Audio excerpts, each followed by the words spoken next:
Bonjour à tous. Aujourd'hui, nous vidéo croustillante. La ministre en charge des comptes budgétaires essaye de rouler dans la farine ses collègues sénateurs en voulant se remplir les poches et mettre de côté la jeunesse. En apprenant cela, ses collègues sénateurs ont mis le feu au Sénat, sans oublier de lui rappeler ses 4 vérités. Vous prenez des étudiants qui sont en M2, ils sont en Master 2, ils font une grande école, ils sont embauchés, ils ont une prime d'apprentissage qui peut être de 3 000 €. La proposition que fait le gouvernement, c'est de dire, au fond, il y aurait un sens à ce qu'en termes de cotisation salariale, il y ait une harmonisation avec leurs collègues dans l'entreprise. Bon, attendez, moi je veux bien qu'on parle de l'apprentissage, mais avec des chiffres réels. Parce qu'un apprenti à 3 000 €, si vous en trouvez un, je veux bien que vous l'ameniez ici pour qu'on discute un peu. Parce que le réel, c'est on commence à 16-17 ans, 486 € la première année. Entre 18 et 20 ans, 774 €. 21 à 25 ans, 950. Et au-delà de 26 ans, jusqu'à 29, 100% du SMIC.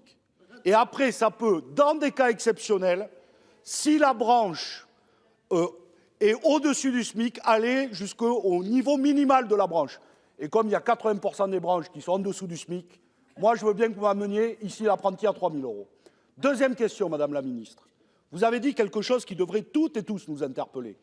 Vous avez dit ici, il se trouve que dans des entreprises, il y a des formés qui gagnent plus que les formateurs. Et ils font le même travail. Pardon, un apprenti, il n'est pas un travailleur et une travailleuse comme les autres. Il est un travailleur et une travailleuse en formation. Et il n'a pas un salaire, une rémunération équivalente à hauteur du SMIC. Ce n'est pas une simple question. Parce que si c'est un travailleur et une travailleuse comme un autre, alors il ne doit pas être en contrat d'apprentissage, pas avoir une rémunération à hauteur en dessous du SMIC, et il doit avoir en réalité un salaire comme les autres. Voilà le réel. Enfin, vous allez raboter 1 milliard sur ceux qui ont déjà pas grand-chose, pas 3 000 €, 486 € quand on est à 16-17 ans. C'est ça le réel.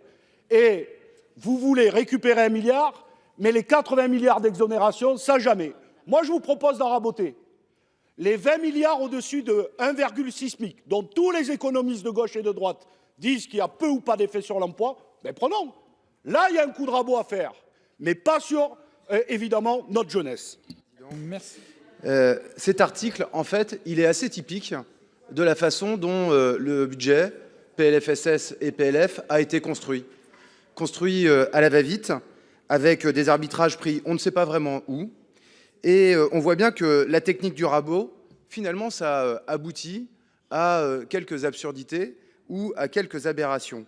Parce que, en vrai, je pense que tout le monde ici comprend que taxer davantage des jeunes qui gagnent moins de 700 €, c'est quand même problématique. Par contre, oui, je pense, j'ose espérer que tout le monde se retrouverait sur le fait que taxer à la CSG que des jeunes de 24, 25, 26 ans qui gagnent 1 700, 1 800 € par mois soient amenés à cotiser, ça ne me paraît pas non plus être quelque chose de choquant. Or là, il n'y a pas de nuance. Il n'y a absolument pas de nuance parce que la disposition a été mal pensée, mal travaillée en amont.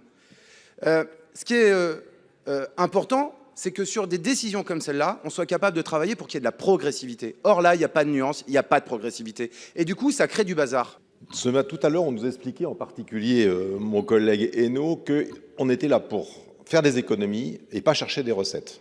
Et ben voilà, vous venez de trouver de nouveau 1,2 milliard, mais de recettes. Ce n'est pas des économies que vous faites là. C'est 1,2 milliard de recettes, c'est délicieux. Et sur le dos de qui? En particulier des jeunes. C'est quand même curieux, c'est quand même curieux. Le capital, on n'y touche pas, mais les jeunes, tout d'un coup, bah, c'est pas grave. Et vous, qu'en pensez-vous? Dites-le nous en commentaire. Pensez à liker et à vous abonner. À la prochaine.